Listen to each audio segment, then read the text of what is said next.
وزیر پنچایت راج انسویا سیتکا نے بتایا کہ اندرا مہیلا شکتی پالیسی کے تحت حکومت نے سیلف ہیلپ گروپ سے وابستہ خواتین کو بلا سودی قرض کی فراہمی کا فیصلہ کیا۔ BRS ارکان سنیتا لکشمی ریڈی کے اور دوسروں کے سوال پر وزیر پنچایت راج سیتکا نے بتایا کہ آئندہ 5 برسوں میں سیلف ہیلپ گروپس کو 1 لاکھ کروڑ قرض کی فراہمی کی تجویز ہے۔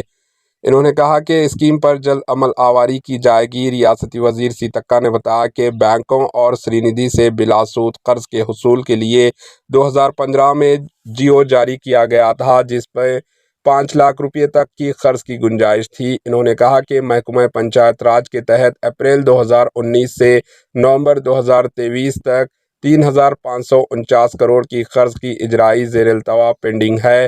انہوں نے کہا کہ مہالکشمی اسکیم کے تحت خواتین کو ہر ماہ 2,500 روپے امداد کی اسکیم حکومت کے زیر غور ہے۔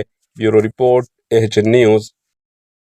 ہمارے AHN نیوز کو سبسکرائب کریے تاکہ آپ کو نوٹیفیکیشنز آتی رہے وقت پر۔